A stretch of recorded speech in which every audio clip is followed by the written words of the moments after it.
Straight to the point. Si Tito Soto, excited yun kaayo sa kinini ang Senate impeachment court hearing. Pati excited yun kayo siya, Inday Kim. Kay ingon Soto may galab, last week pagod. Pagkahibaw may galang voting nanap, meeting Soto na yun sa mga senador. Iyang meeting na yun, andam na taha kay padong na dali ang impeachment. Articles of impeachment. So ingon siya mga higala, sa report mga kagalaan, matod pa, nagpatawag og kauko si Senator Soto sa Senado ang agenda mahigala kining impeachment. Og iyang gidiscuss ang posibilidad nga mga preparasyon. Og miingon si Soto nga kung ang House, matod pa sa report, if the House members vote to pass the impeachment on that day, he expected the articles of impeachment would be transmitted to the Senate in the next day. So kay May 11 man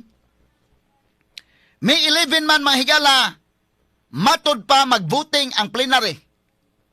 Buti pasabot ang tanan membro na gyud sa mga congressmen, mag-voting sila by May 11.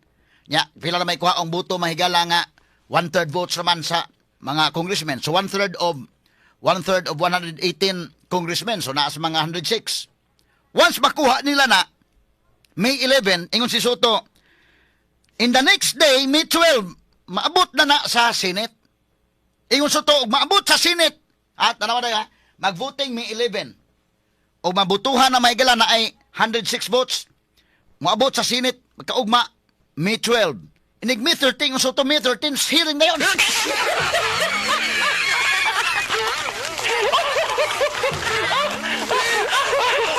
Nangiga ni Soto, pero ang pagkasulti nga sa May, moabot siya ng adlaw, pagka May 12 na, on May 13, we will discuss it already and convene as an impeachment court. Convene na yun, kanang pagka May 13, ingon Soto. Nakaplano ng daan. Di na gusto Soto, may gilabang langan-langan pa. Ha? Sa 24 ka mga senador, kining iyang gipatawag nga caucus day, si Soto og siyam ka mga senador ang miapil. Muna nga ingon po si former Senate President Frank Drilon, kinis Drilon mga higala mo man ang Senate President kanito panahon ni Pinoy, ingon po siya nga kanang kang Soto kinalan pud careful po siya kay basin niya makudita siya diha sa Senate day. Og imong dalion ng mga senador diha, kanang mga senador mga kailan lain labas sa mga baruganan og kanang pagsit ni Soto nga kana siring kadayon kana kung way mo question. Pero nay mo question ana sa plenary, mahimong malanga na. So, nya mag-careful po si Soto, kay basig kuditahon siya, mailisan siya og Senate President, na diha ng laay anang kalakihan.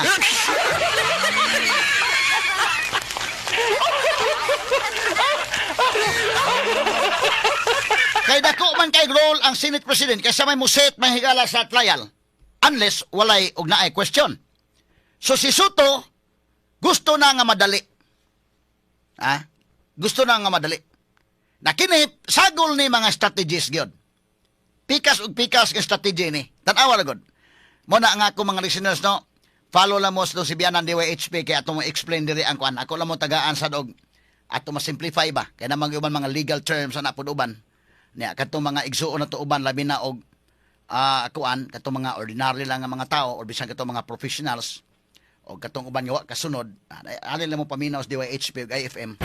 Ato nang simplify kanang ato mga higala mga issues matag adlaw indekin kana lay atong buhaton no o madayo na gining impeachment trial unya duna na mga techniques dunay ako na balantawan ako ni ha duna gini mga strategies nga himuon kung mahimo mga kaigalaan kining sa part mga higala sa gusto nga ma-impeach si Sara dalion gyud na nila kay labing madali nga panahon mas maayo para matuldukan na kay di man pud lalim indekin di man pud lalim sa ilang part na nga kana bang magunahuna baka nga ma-impeach baka no o dili baka ma-impeach baka o dili kung magsige ka gunahuna ana medyo torture po na mga higala atong kinini ang mga tao nga nagplano na para sa 2028 election. Straight to the point. Kay dako man gyud kausaban pananglitan mga higala og dili ma-impeach si Sara dako kay nang butanga. Nan kung ma-impeach si Sara doon na political changes ana unya dunay political landscape nga maunga usab mga higala kung makonbikto si Sara Duterte sa impeachment case nga dili na siya mga kagalaan makadagan sa 2028 election. Straight to the point. Dako ng mga factors. Muna nga gusto tuldukan na nato ni. Na, sa part pod mga higala sa mga pro Duterte, ang mahitabo ini kung doon na mga higalay mga time nga ma-question mga kagalaan, careful ang prosecution ani ha. Kay kanang prosecution of course magdali. Sama ining Soto magdali. Siguroon lang nga sa imong pagdali di ka magkabali. Kay ingon na ba si Drilon may galap, bantay lang po Soto kay basin niya hinog ikudita kaniya. Mailisan kaniya karon og Senate President na. Delikado kayo. Kay ang pag-ilis ra ba og Senate President, dili ra ba mga higala lisod ikumpara sa pagkonbikto og Vice President nga makonbikto siya sa impeachment. Kay to convict Sara in the impeachment court, the Senate will need a 2/3 votes, which is equivalent to 16 senators. But pasabot, kung imong konbiktuhon si Sara, kinahanglan dunay 16 ka senador nga mobutar nga convicted siya. Di ka gani kakuha ng 16 ka senador, absulto Sara. Pero kung maingon kag change of leadership nga kini si Soto mo itangtangon isip Senate President, gamay ray kinahanglan, dili 16. Ang gikinahanglan may gila 13 ra. Ngano man simple majority raman. Ang ato go mga senador 24 ka buok. So ang simple majority 1/2 plus 1. Pila may 1/2 sa 24. 12. So kung 12 plus 1, mailisan ka pagka Senate President. Straight to the point. Unsa may posibilidad ana karon mahigala ang oposisyon sa Senate siyam na guna sa kabuok. Siyam naman handaan. Ang administration mahigala 15. Ang siyam ka mga senador nga oposisyon mao ning mosunod. Ay man to picture dong at ipakita ko no dong names. Nabata to picture to. Ay kini si Bato, si Bungo, si Marcolita, Amy Marcos, naman na nilapita mahigala sa kwan. Ruben Padilla. Kana sila. Mo na sulid nga Duterte, kanang 5, kunuhay. Pata kasabot gud oroy og sunduton og unsay mahitabo. Nanapas Joel Villanueva. Kinsa pa, kini siyam na sa dong, katong siyam na sa dong. Chis Escudero, Jingo Estrada, Peter Cayetano, siyam na. So kung naay siyam, kanang siyam mga kaigalaan, ka mga senador, og muhugop gud sila mahigala nga ilang baruganan di gud matandog. Absilto Sara. Straight to the point. Unless dunay mga consideration na mada na sila. Madaog unsay mga kwan. Unsay mga matawag nato mga higalag katong siyam na sa tingali dong atong unahon dong. Ato ibalain tong siyam, ato po ilain tong 15, no? Katong siyam gyud sulid nga oposisyon nila, no? Unya katong 15 mao po to mahigala ang sa kinini ang pro administration. Pero wa ta kasabot lagi po itong 15 og naapoy mo tiwalag adto day. Di man ta kasabot kay dito sa 15 na pa man dito si Mark Villar og si Camille Villar. Umta masayod ana ang mga Villar mahigala nga maniid na po na mga sugitig paminaw man matan pag unas pinya sa sila.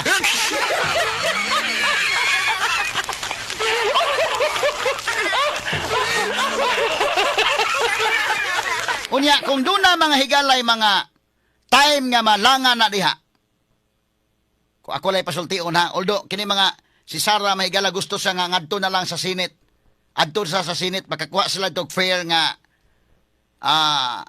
presentation sa ilang ebidensya o mo-participate sila dito kay at least ma-equal footing man ang mga congressmen sa prosecution o sa defense. Ni ikaduha, numbers game man na nasa chance dito sa Senate. Nasa number dito sa Senate baka nga makalaban nila. Lahi man to sa House of Representatives so magimulaban nito nila day tanawa. Unanimous gito ilang decision. So bisag kung saan pa nimo kisi-kisi dito sa ubos, di na gyud bada. Mo na ikaw choose your battle gyud ka. Inutok ba? Tan-aw nimo wa tay dag-anan dapita arita pikas. So kaning ilang gihimo inutok ni. Ang abot sa Senate mga kaigalaan didto na ang kumbate. Pero tan-aw nako kung duna mga higalay chance nga malangan-langan ni bisan pag unsa karidi si Sara nining impeachment trial bisag unsa karidi ako in forecast daan ha bisag unsa karidi si Sara o dunay chance nga dunay i-question sa technicality, questionon gina sa mga abogadong Sara. Questionon gina. Muna ang prosecution kinahanglan careful po sila sa ilang paghandle ini mga sukid tig paminaw. Careful sila kay kana questionon sa mga abogado mahigala sa defense. Maabot Supreme Court. Questionon mo gina. Nganong questionon?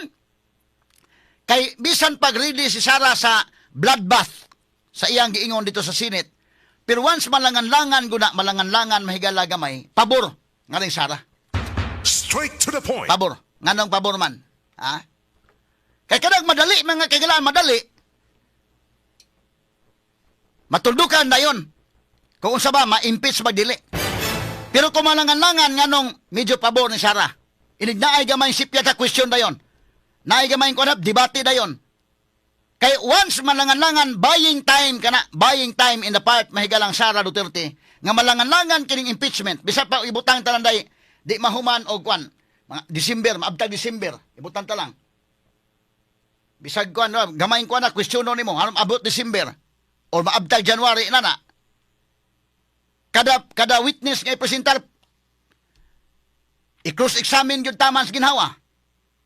So malangan. Kay once malangan, pabor ni Sara. Kay panalitan kung, unsa man may tabo, panalitan god, o madesisyon, madali ang desisyon, nya human, konbikto Sara manghigala. Ini konbikto Sara di nakadagan. Unsa may sunod may tabo. Muadto sa plan B. Si Basti Duterte mahigala mo ilang kandidato. Nan og dako pag time hindi kay mingo man sunod atong kukurong si Basti na sa.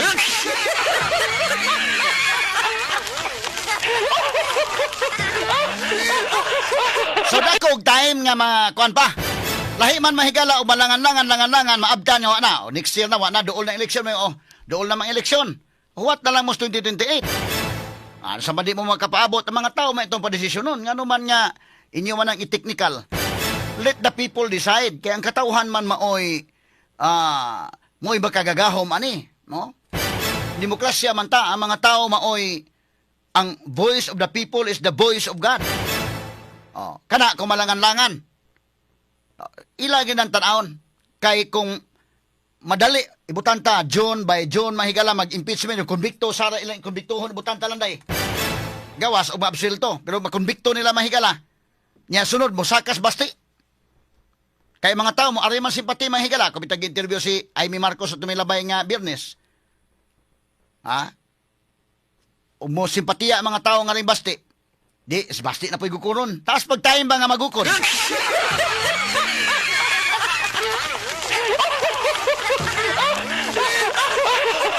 Unsa may pamaagi, halabi, sa kunsang kasuha baka.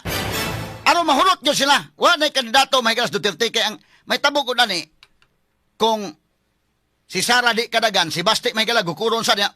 Mangita sa pamaagi, papriso baka nila, ipadaba ka nag ICC or sa ba?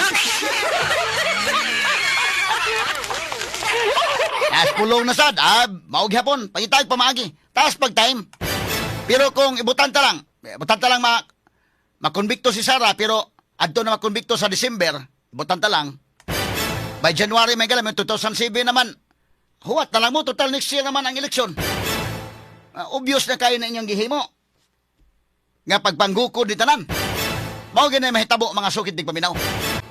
Now, ang number 16 nga mao kana ang number of senators nga kinahanglan mo butar to convict Sara constant na. Kaya ang giingon mga kaigalan 2/3 votes man. Kanang 2/3 votes, wa mapasabot kung pila na karon ang present senators. Importante man ako na discuss na pita kay sa usawa man attorney nga ang 2/3 votes mo gamay sad kay wa na naman sa bato.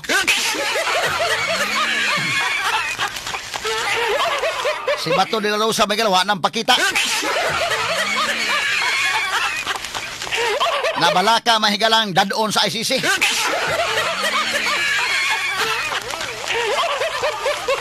So unsa may mahitabo niini? Ang giingon sa konstitusyon may gala bisa pag maibanan sa Bato di nang pakita banggukuron nila ng mga senador sa day. Panggukuron lang di nang pakita bisag ipapriso pala Jinggoy gini si Joel. Gawas mubalis lang kuya man papriso mami ani, mubalin lang mi. Pero moingon Jinggoy, magpapriso na lang ko, total na anad naman sa kuanay. Anyway, gamay naman lang, pila naman lang, gamay naman lang, pila kabuan naman lang mapriso, ug change ang president, magkagawas naman po ko, Jinggoy day. Ug moingon si Joel o Jinggoy, di kami mo barog naman sa baruganan, balag inyo may priso. Ug mo ana.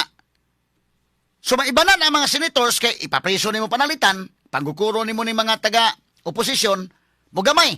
Ang pangutana, maibanan ba ang 2/3 votes? Nga gikinahanglan ang tubag di. So ang 2/3 mahigalang 16 senators constant.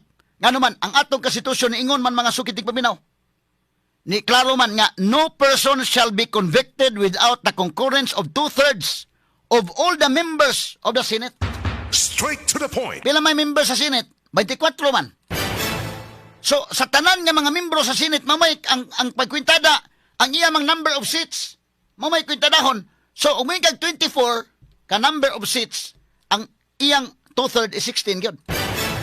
So, kinanglan gyud niya mo kuha og 16 mahigala kakwan. Kay lisod man kay nag imong inonday nga mugamay ang boto, pangkukuron hot doon yung pabriso ng mga senador niya nga musupak.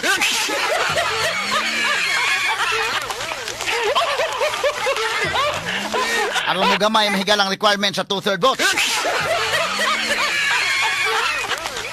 So dili pwede, no? Kay that will run counter to the spirit of the law. So kinahanglan sila gyud og kuan. Ang ilang buhaton mangguyod sila aning siyam. Unahon sa to pakita si amo ning siyam dong, no? Kinsa man ning usa? Okay, kani siyam. Mo ning siyam. Kinahanglan makakuha sila bisag usa lang ila makuha ani para magka 16 sila pikas. Ha? Ang problema po katong pikas nga 15, di po ka kasiguro lagi itong katong 15 solid ba gito dahil kay umta kasabot ato nagod doon duha ka bilyar.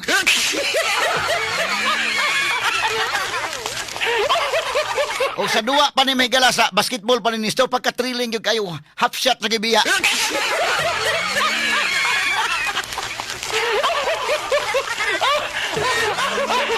Pagka-trilling yun. So 16 votes ang gikinahanglan, kanyo, 15 naman sila. Ang mga senators, mga kagalaan nga, kay katong siya, mauman to mga higalang, klaro nga, oposisyon dito sa Congress, dito sa Senate. So, kini mga higala ang sa 15 kabuok nga mga senators, sa admin kunuhay ni sila mga kagalaan, ang pangutanan dako, ni ining 15, pila kabuok ang sureball nga mabutar pag konbiktong Sara.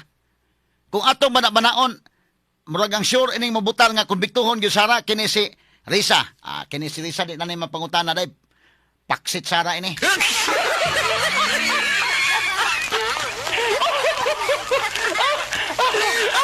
Kana si Kiko Pangilinan, paksit sa Sara na. Bam Aquino, paksit sad.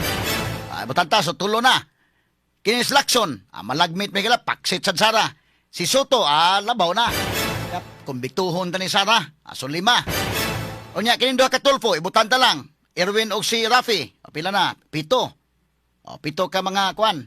Murag 7 ang sureball gyud kay kini subiri mahigala di pa man ni masiguro kay Mindanao ra ba ni day. Di pa ni mo masiguro subiri kay ngadto sa Bukidnon na amo ra ba di kusog ra ba Sara di dapitas Mindanao unya og di ka mo tarong anang imong pagbutar ana Migs. Silutan ka sa mga katawhan sa Mindanao ana imong kalaki.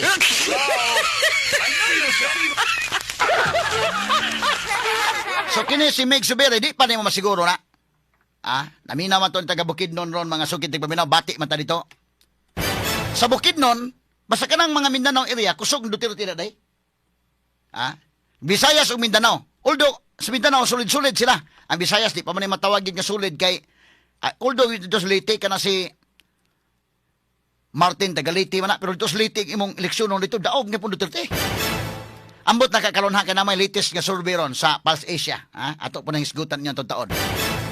So niining 15 kabuok, kuwang silag usa pagkonbikto ni Sara. Pero ang pangutana ni sureball bata nga kining 15 ilag yung konbiktohon si Sara. Ang sure ini mahigala mo konbiktong Sara sa ako nagingon Risa Hontiveros, Kiko Pangilinan, Bam Aquino, Ping Lacson, Tito Soto, kina sureball na sila. Tanaw na ako ba?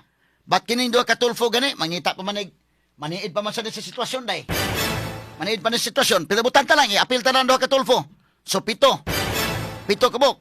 Nya kini si Lito Lapid, unsa may stand aning Lito Lapid.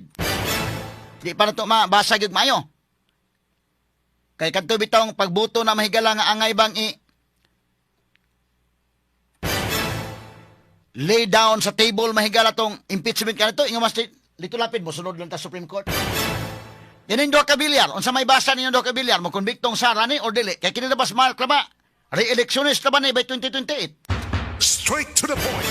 Mo na tan-awon re-electionist ni si Mark Villar by 2028. Muna nga unsa ka mahinungdanon ang pulso sa mga tao.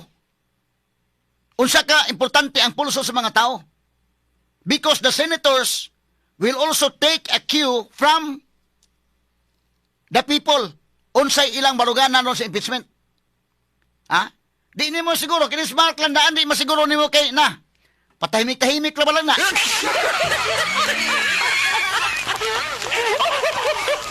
Basing makwintada niyo, 15 na kabuk, usan lay kuwang. Unya, kana si Mark, basing makakanta kagahak, si Mark tahimik lang.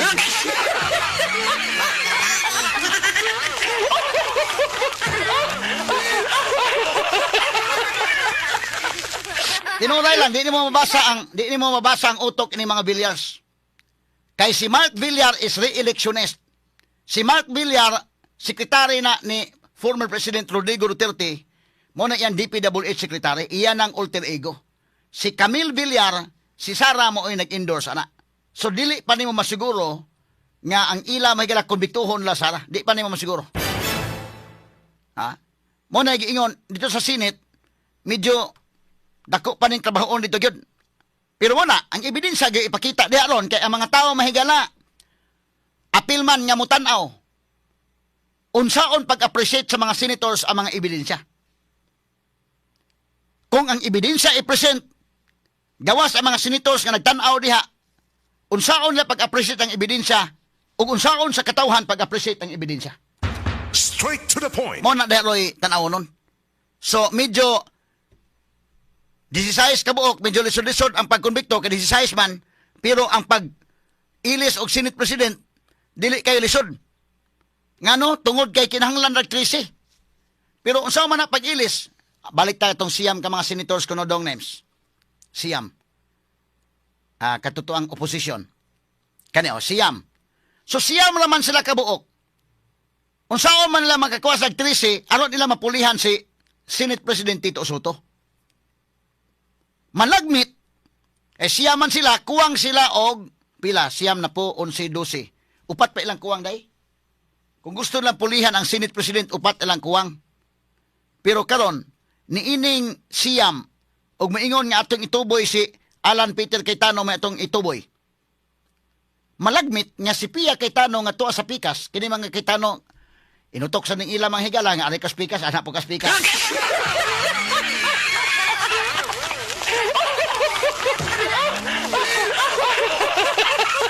Matan pag pinya ni mga tawhana. So si Peter al spikas, si Pia to spikas. Kini po mga bilyar, tuapos na dito spikas. Anduha gyud nag-uban. Matan pa sa pinya gyapon ni Sor. Una-una nag-uban na kita ni kay di ta mag-uban ani gukod gyud ta taman sa ginhawas prime motel.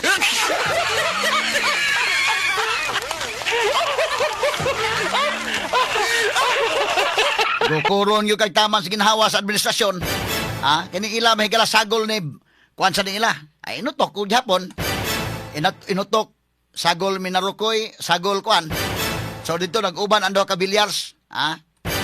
Nakaron ko si Peter mo ay mudagan. Maingon, sige Peter may atong ituboy pagka Senate President pulihan tos Tito Soto. Ang birahon ni Peter anak si Pia. Kay si Pia day asa man butaran ni Pia. Si Pia mo butar ba mga higala ni kini ni ang Soto o sa iyang igsuon nga si Alan. Straight to the point. So malagbit mabira nila si Pia. So napo na. Karon kung mabira nila si JB Ejercito kay si Jinggoy de la Maspikas dekin. Mabira na JB Ejercito nga ari ka JB. Kuyog ta diri ato pulian Soto. Wanta ka oyon iyang pamaagi. So kung mabila sa JB Ejercito, total igsoon ng Jinggoy, pila na, 11 na. Nanog mabira ang Doka Villar day. Delikadong leadership ni Tito Soto. Straight to the point. Delikado mapulihan. Una pang matangtang si Tito Soto pagka Senate President kontra Sara Duterte pagka Vice President.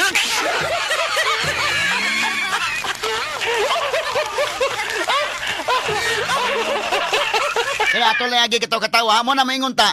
Kining siyam kabuok og sulid lang yun ni mga higala absilto na Sara. Pero ta kasabot basig na mo sequel po na ni. Dunay mo tiwalag ani.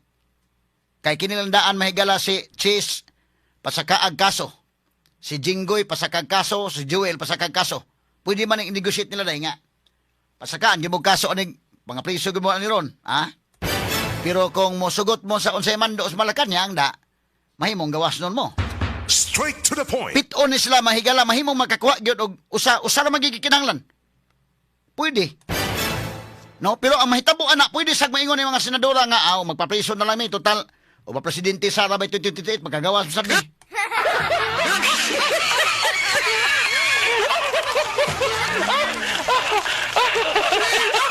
Medyo thrilling gid kayo mga kaigalan ha.